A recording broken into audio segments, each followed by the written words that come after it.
Dalam surga tak ada tandas. Jadi jangan bimbang. Jangan anggap besok nak kencing kat mana? Kat surga. Surga bukan tempat kencing dan berak, tetapi tempat untuk bersukaria dan bahagia.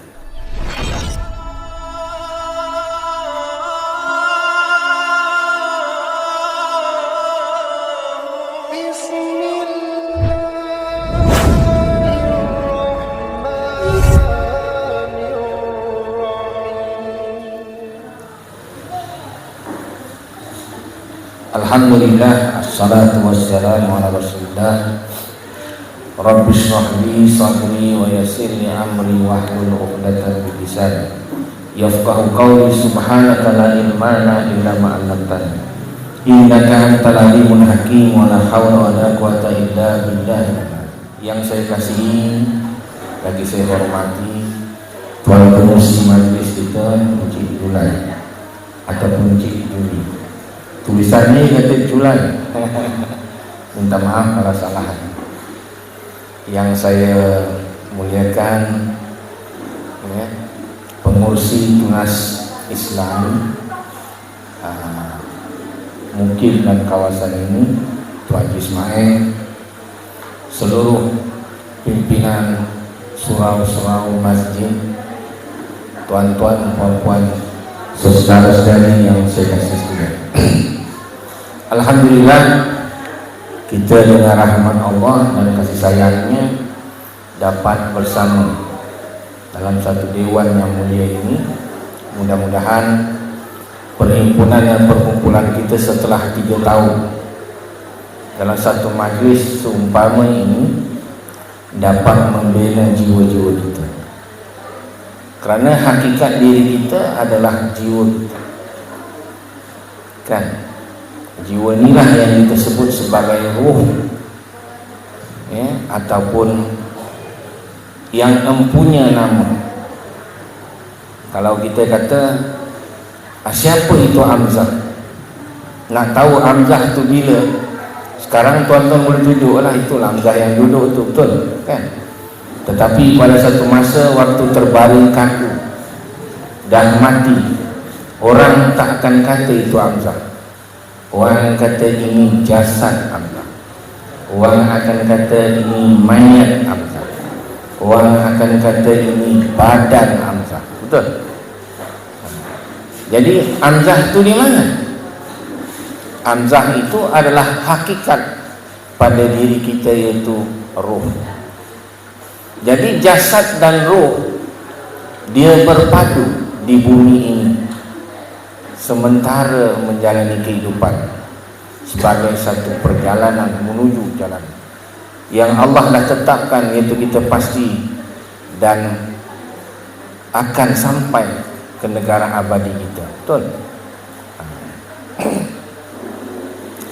Oleh kerana itu, apa yang kita tempuh di atas muka bumi ini tidak lama, kerana kita telah tempuh satu perjalanan yang lebih jauh sebelum itu, yang dikatakan alam arwah. Betul? Sewaktu kita ramai-ramai di alam arwah, kita tak ada jantinan, tak ada yang dikenali sebagai laki-laki, tidak dikenali sebagai perempuan, tidak juga yang pondan ataupun sah. Dan sewaktu-waktu kita pada masa itu di alam roh atau alam arwah, Allah pernah menanyakan satu soalan, alastu birabbikum, bukankah aku adalah Tuhan kamu? Bukankah aku Tuhan kamu? Maka kita semua kata bala syahidna, bahkan kami menyaksikan ya Allah. Bahkan kami menyaksikan apa? Menyaksikan Allah adalah Tuhan kita. Kita adalah hamba. Tuan-tuan yang dikasih sekalian, alam itu telah kita lalui, tetapi hakikat kita berduduk di alam itu berapa ribu tahun tidak siapa pun ketahui. Daripada alam arwah kita dipindahkan seorang demi seorang. Roh kita masuk dalam perut ibu kita di saat ibu kita sedang mengandung 4 bulan 10 hari. kan, ataupun berumur 120 hari, maka roh kita yang dipungut daripada alam arwah dengan perintah Allah ditiup masuk dalam perut ibu kita yang sudah ada rupa macam manusia, tapi jantungnya belum berdenyut. Tapi pada hari mana dimasukkan, maka pada hari itulah jantung anak mula berdenyut. Dam, dam, dam, dam, dam. Kan? Setelah 9 bulan ibu-ibu melahirkan kita. Pada saat kita lahir itulah sudah ditentukan oleh kita, dan tahulah kita pada waktu itu apa dia? Baru kita dapat nama. Sewaktu kita duduk dalam perut dah ada nama? Belum. Roh kita belum bernama, tapi dalam ilmu Allah dah jelas. Tetapi di Lauh Mahfuz sudah jelas, tetapi bagi orang yang ada belum diketahui anak. Ya, kalau peraturan negara kita kena seorang yang melahirkan anak atau mempunyai anak menamakan anak dalam tempoh lebih kurang 2 minggu. Kan, di pejabat pendaftaran. Maka anak itu dibagi nama, baru ada nama. Ya. Maka waktu anak ini lahir, kalau dilahir di hospital, nurse akan beritahu anak perempuan, anak laki-laki. Kan? Agaknya kalau nurse jadi terkeliru kalau ada 2 alat, laki-laki perempuan. Ya, pasal kunsa. Asal kunsa. Ada siapa-siapa kat sini dalam IC dia terus dia kunsa? Ada? Setakat ni tak ada. Jantina kunsa tidak didaftarkan, dia lelaki ataupun perempuan. Jadi bila kita masuk daripada alam ruh masuk di alam janin dalam perut ibu kita, tempoh masanya tidak lama, 9 bulan. Selama-lama kita boleh duduk dalam perut mak kita, mengikut kajian Islam kata boleh sampai 4 tahun. Kalau dah sampai 10 tahun kita tak boleh nak agak lah bersama mana perut itu kan. Tapi katanya selama-lama yang boleh ada dalam perut biasanya adalah sampai 4 tahun maksimum. Kalau zaman moden ni tak cukup 9 bulannya insya-Allah. Pergi jumpa doktor, Kementerian Kesihatan yang akan bagi obat. Tak boleh bagi obat semelih keluar, cesarean, caesar keluar.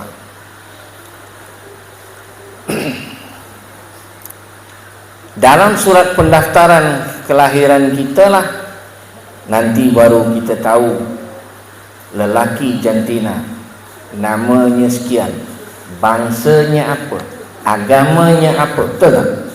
Setelah lahir semua baru tahu keturunan, baru kita ada darjat. Waktu dalam perut tak ada darjat, tak ada kemuliaan, tak ada kelebihan. Tetapi kalau dah lahir di atas muka bumi ada darjat. Ada darjat rakyat, ada darjat orang kaya, ada darjat orang miskin, ada darjat orang fakir, kan?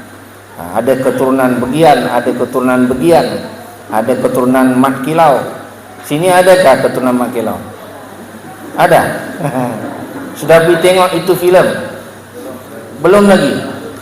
Tak apa. Lepas ini kita buat satu filem lagi, Sabah. Ya. Siapa pejuang sini? Mak Saleh kan? Ya.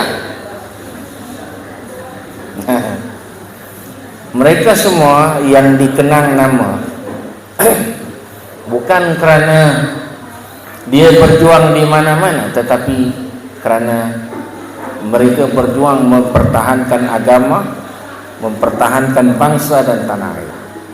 Betul? Ya?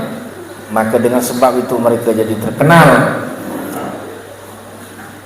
Kubur mereka diziarah. Kalau kita mati tak ada jasa, orang hanya ziarah kita waktu kita ada jawatan. Waktu ada jawatan, turun daripada motor je, orang sambut daripada depan, bawa sampai sini. Tapi jawatan itu bila dah lucut daripada kita, tak ada siapa pun nak hantar, tak ada siapa pun nak tunggu kita. Itu adalah lumrah hidup, itu adalah hakikat hidup kita. Masa dan kita hidup di atas muka bumi ini, kita akan melalui fasa-fasa, ya. Kita akan melalui fasa bayi, kita akan melalui fasa sebaya kanak-kanak, kita akan melalui fasa remaja, kan?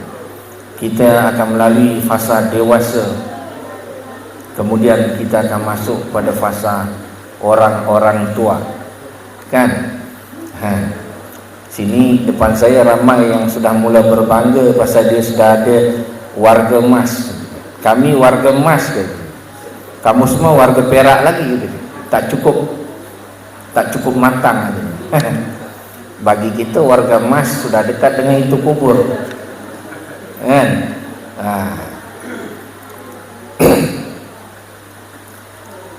Akan sampai masa dia, orang yang cantik dan handsome, orang yang kuat, ya, orang yang akhirnya disulam dan diletak dalam tanah yang dikatakan sebagai kubur. Dan pada saat dia diletak dalam kubur, dia sudah mula menjalani alam barzah. Alam apa? Alam barzah. Suatu letak dia di alam barzah, segalanya dilucutkan. Darjatnya, pangkatnya, statusnya, susah dan payah hidupnya, sakitnya, semua ditinggalkan di atas muka bumi, masuk di atas tanah hanya sebagai satu kain putih di bawah bekal. Masuklah dia dalam kubur sana sorang-sorang diri, sebagaimana dia datang bersama dengan air linangan, air mata gembira menyambut, kali ini diantar juga dengan lilangan air mata karena berpisah sudah daripada keluarga. Kan? Hidup ini tak lama, tak lama, mungkin sekitar 80 tahun, mungkin sampai 100 tahun,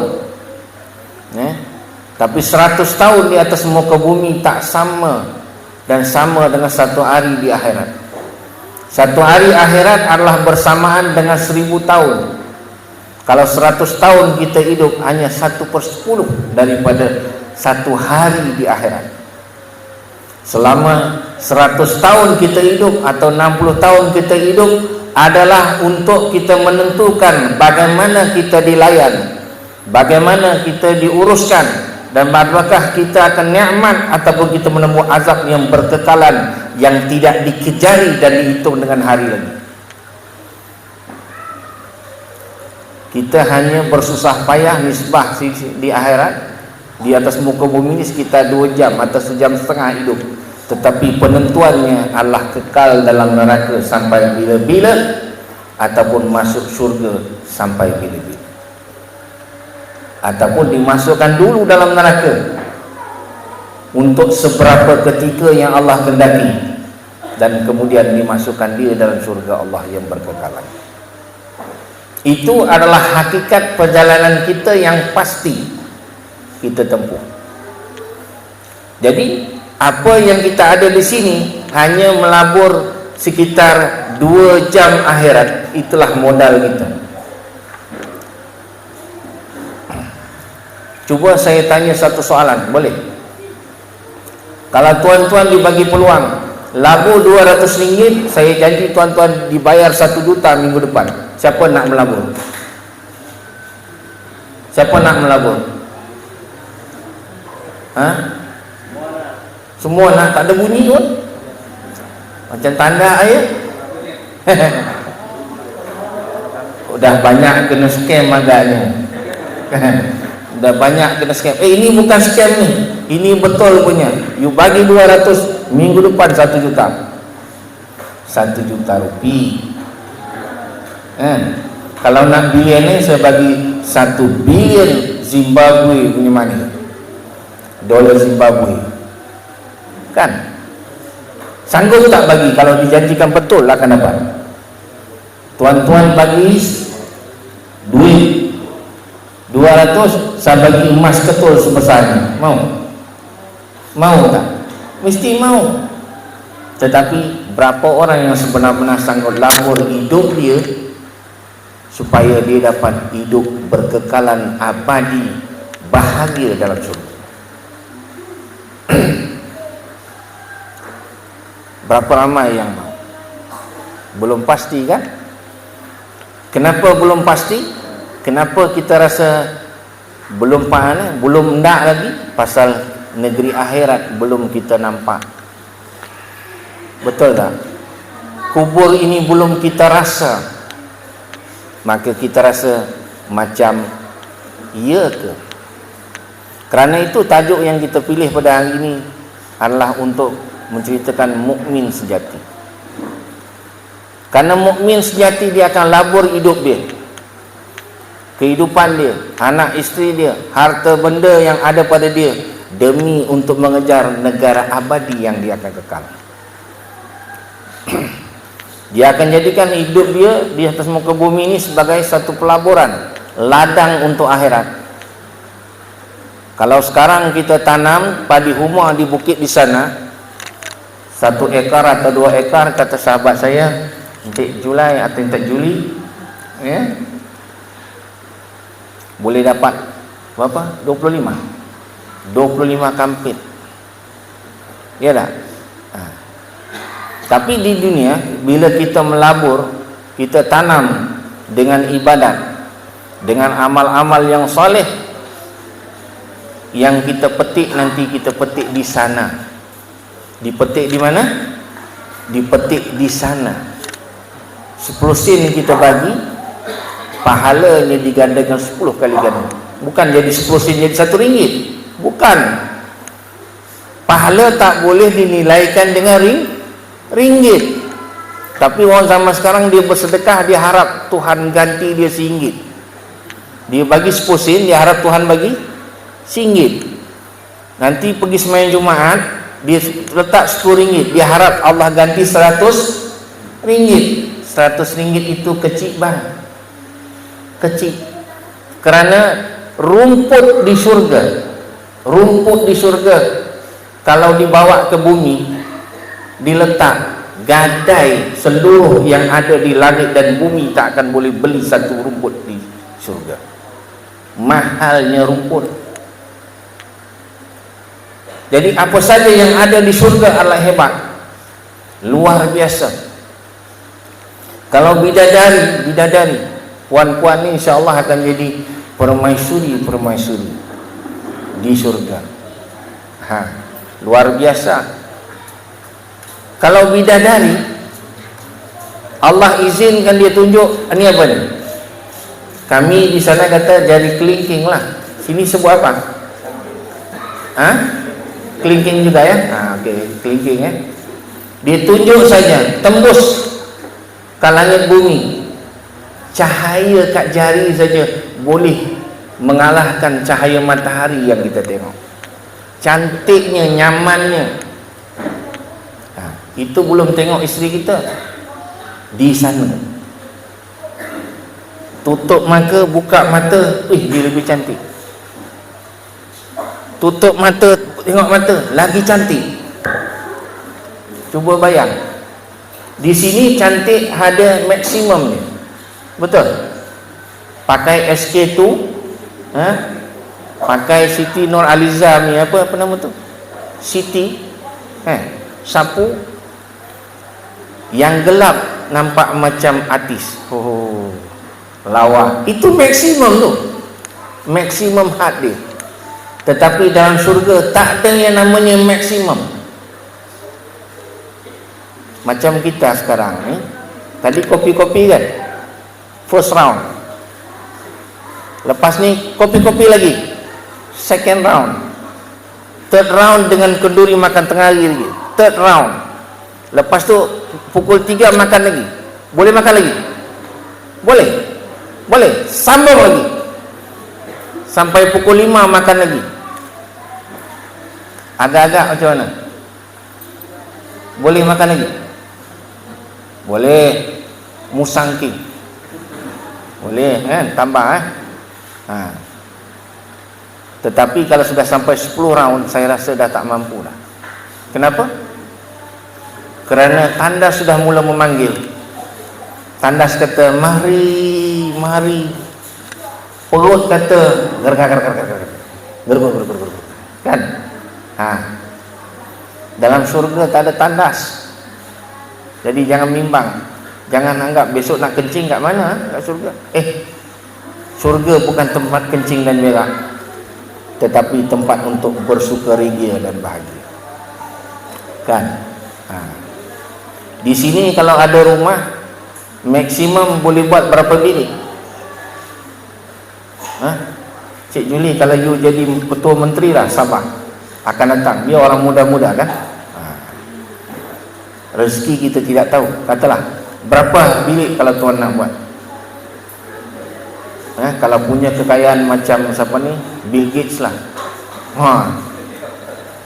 Kekayaan macam Bill Gates, bilion ni. Berapa banyak kita boleh buat? Berapa banyak? 1000 bilik, 2000 bilik, tapi nanti pakai 2-3 bilik, tak sempat.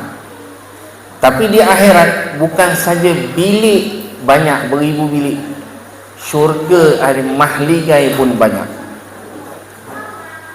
Satu pokok yang tumbuh dengan sebutan tasbih subhanallah alhamdulillah wala ilaha illallah Allahu akbar, yang Allah tumbuhkan dalam syurga. Kalau kuda yang lalu di antara bayang sebelah sini sampai sana makan masa 300 tahun. Kuda yang laju. Pokok itu khas untuk kita. Kalau angin lalu, dia jadi muzik yang luar biasa. Itu baru pokok. Kat dunia ni tak ada satu pokok yang macam tu sifat dia. Belum pernah kita tengok. Kan? Jadi tuan-tuan perempuan dikasihkan, modal kita adalah satu kalau nak capai semua itu. Adalah dengan kita menjadi seorang mukmin yang sejati. Soalannya adalah, apakah kita ni mukmin yang sejati? Maka hari ini kita cuba mengukur-ngukur supaya kita boleh memperbaiki diri. Kita sama-sama memperbaiki diri, kerana tempat tinggal kita adalah sama, iaitu tanah yang bersalut dengan lumpur. Nasib kita adalah sama, kerana kita akan dibariskan dan akan ditanya satu persatu. Kan? Kita akan dijalankan di atas siratul mustaqim yang 1500 tahun, dan kemudiannya sama ada masuk dalam syurga Allah ataupun dalam neraka Allah. Yang Allah minta kita cuma guna masa yang ada pada kita, harta yang ada pada kita, ingatan yang kewarasan yang ada pada kita, segala daya dan tenaga yang ada pada kita, sedangkan semua itu adalah kurnia Allah. Ingatan itu bukan kita punya, daya dan kuasa yang ada pada kita bukan kita yang punya, kesihatan yang ada pada kita bukan kita yang punya, tetapi yang empunya itu Allah, dan diberikan pada kita, dan kita masih menikmati semua itu.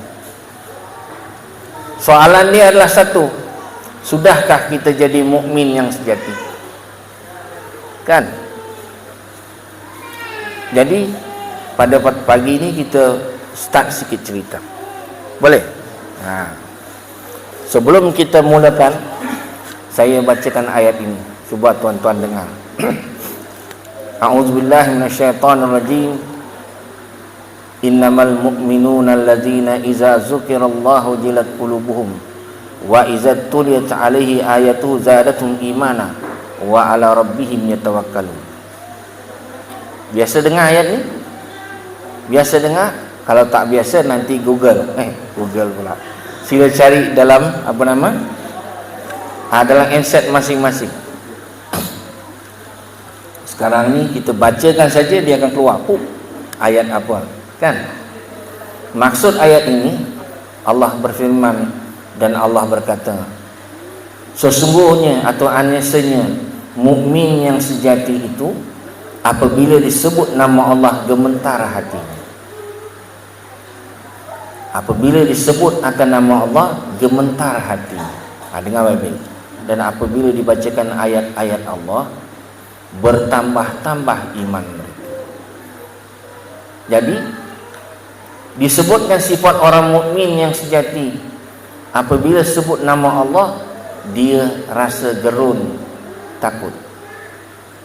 Cuba kita tanya, ada tak rasa itu? Ada tak perasaan itu? Ataupun yang ada tu masih nipis lagi? Kalau nipis ataupun tidak rasa, itu bermakna kita belum jadi mukmin yang sejati. Karena Allah kata innama mu'minuna allazina iza zukirallahu wajilat qulubuhum. Hanya saja orang mukmin yang sejati itu apabila disebut oleh nama Allah gemetar hatinya. Bagaimana yang dikatakan gemetar hati? Maka ulama membahaskan gemetar ini, satu memang rasa gerun dan takut. Satu lagi adalah apabila disebut nama Allah, berzikir, membaca nama-nama Allah, jadi manis, zauq. Dalam bahasa kitab dikatakan zauqan. Zauq, rasa manis secara rohani. Sekarang kita cuba sebut sama-sama. Boleh? Boleh. Mesdis. Sebut dah. Mesdis. Mesdis. Mesdis. Okey. Allah. Allah. Allah. Allah. Allah. Allah. Allah. Allah. Allah. Allah. Allah. Allah. Allah. Allah. Ada beza? Tadi kita sebut mesdis dengan sebut nama Allah tadi banyak kali kan? Ada beza?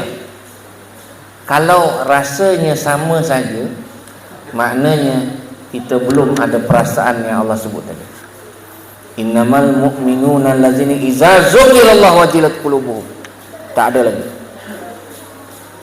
Makna kata kita belum dikirakan sebagai orang mukmin yang sejati, tapi telah Islam.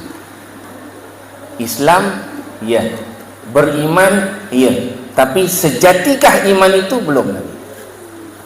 Maknanya iman itu masih di peringkat yang mana? Rendah lagi. Jadi iman itu perlu ditingkatkan. Iman ini perlu dinaikkan.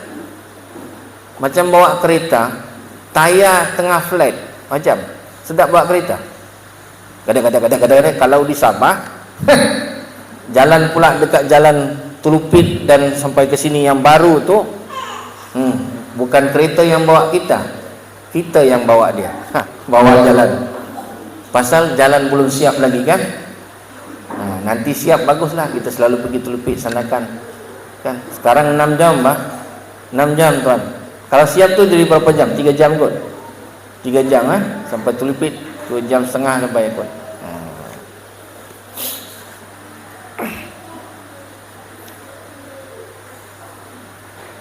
Segala macam kesusahan, kepayahan, kesedihan yang kita tempuh pada hari ini menjadikan kita lebih sedih, lebih derita, lebih kecewa bila iman itu nipis. Bila Allah uji kita dengan keadaan kita sakit, keadaan kita sebagai seorang isteri ditinggalkan suami, ataupun suami jadi suami yang kayu tiga. Orang sini kata curang lah, lelaki yang curang. Kalau itu kita istrinya, apa berlaku? Sedih tak? Sedih kan? Kita dah berkorban baik-baik untuk si suami. Suami kata, aku mau cari yang tagak-tagak lah. Aku mau cari orang sandakan yang banyak makan buah tarap. Saya tak mau orang Keningau. Orang Keningau terkenal dengan kayu manis. Wah, rempah kayu manis yang luar biasa kan. Saya tak mau makan tuhau tadi. Tuan-tuan, kesedihan, kesusahan, kepayaan yang Allah timpakan pada kita, ya, akan jadi lebih menderita, lebih susah sekiranya hati itu, ruh kita hanya ada iman yang nipis.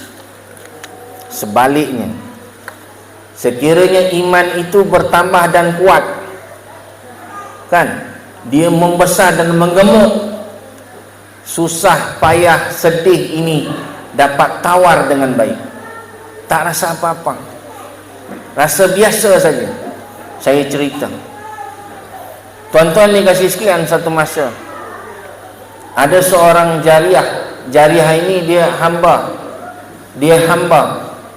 Maksudnya dia dimiliki, dia umpama dia hanya seperti barangan yang boleh dijual beli.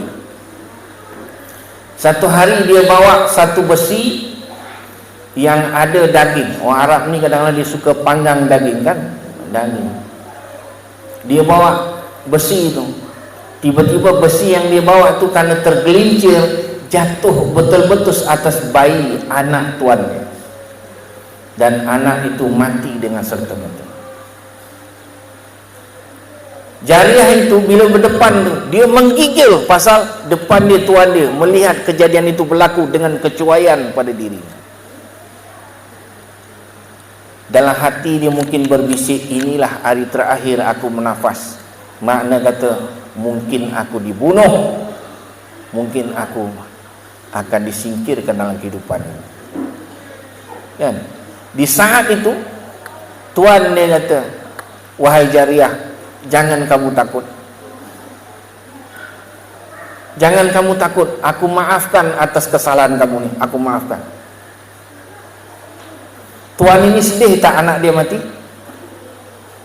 Tuan dia sedih tak anaknya sendiri mati? Karena kecuaian jariah dia menyebabkan anak dia mati. Sedih tak? Sedih. Tapi sedih itu boleh ditawarkan dengan bagi maaf lagi. Bagi maaf. Bahkan dia berkata kepada perempuan ni, wahai perempuan, pada hari ini aku bebaskan kamu, pergilah. Soalan dia, apa yang menyebabkan laki-laki ini tidak jadi marah? Soalnya, bagaimana dia boleh menerima takdir ini yang merupakan satu kesilapan yang berlaku karena kecuaian seorang perempuan, miliknya sendiri, yang dia boleh bunuh. Tak perlu macam kita di sini, kalau berlaku apa-apa kena bawa ke mahkamah, betul tak? Yang jadi rahsia adalah satu, iaitu iman yang ada pada jiwa dia. Iman. Bila iman itu adalah iman yang sejati, dia boleh menerima keadaan itu dengan baik. Pasal dia sedar tak ada satu yang bergerak dan tak ada satu pun yang diam, melainkan itu dengan izin Allah.